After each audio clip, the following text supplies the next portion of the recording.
ഏറ്റവും മത്സരാധിഷ്ഠിത സെഗ്മെന്റുകളിൽ ഒന്നാണ് mid side എസ്യുവികളുടേത്. രാജ്യത്തെ പ്രമുഖ ബ്രാൻഡുകളെല്ലാം സാന്നിധ്യം അറിയിച്ചിട്ടുള്ള വിഭാഗത്തിലേക്ക് നിസാനും റെനോയും കൂടി രണ്ടാം വരവിന് ഒരുങ്ങുകയാണിപ്പോൾ. പണ്ട് റെനോ ഡസ്റ്റർ വമ്പൻ ഹിറ്റായപ്പോൾ അതിന്റെ റീബാഡ്ജ് മോഡലായ നിസാൻ ടെറേനോ വിപണിയിൽ തരക്കേടില്ലാത്ത രീതിയിൽ വിറ്റഴിച്ചിരുന്ന കാലമുണ്ടായിരുന്നു.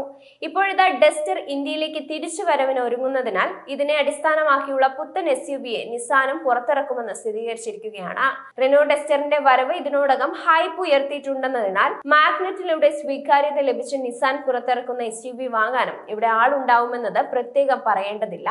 വാഹനത്തെക്കുറിച്ചുള്ള മറ്റ് വിശദാംശങ്ങൾ വിരളമാണ്. ഏറ്റവും പുതിയ മാധ്യമ റിപ്പോർട്ടുകൾ സൂചിപ്പിക്കുന്നത് വണ്ടിക്ക് കൈറ്റ് എന്ന് പേരിടുമെന്നാണ്. ഈ പേര് നിസാൻ തങ്ങളുടെ ബ്രസീലിയൻ വിപണിയിലെ കോമ്പാക്ട് എസ്യുവിക്കായി ഉപയോഗിക്കാൻ തീരുമാനിച്ചിട്ടുണ്ട്. എങ്കിലും ഇന്ത്യയിലും ഇതേ പേരിൽ പുറത്തിറക്കാനാണ് ഇപ്പോൾ സാധ്യമായ തെളിവുകൾ.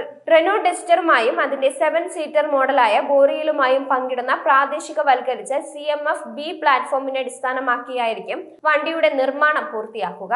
കമ്പനി മുമ്പ് പങ്കിട്ട ടീസർ ചിത്രങ്ങൾ നിസാൻ കൈറ്റിന്റെ ഡിസൈൻ എങ്ങനെയായിരിക്കുമെന്ന് സൂചനകളും പറഞ്ഞു വെക്കുന്നുണ്ട്. മുൻവശത്ത് കണക്റ്റഡ് LED DRLുകൾ, സ്ട്രോങ് ഫുട് ലൈനുകൾ, വീതിയിലുടനീളം പ്രവർത്തിക്കുന്ന 2 ക്രോം സ്ട്രിപ്പുകൾ, muscular front bumper, flared wheel ആർച്ചുകൾ എന്നിവയുൾപ്പെടെ മിഡ് സൈഡ് എസ്യുവിയുടെ ഡിസൈൻ ഭാഷ്യം ആരെയും മോഹിപ്പിക്കുന്ന തരത്തിലുള്ളതായിരിക്കും.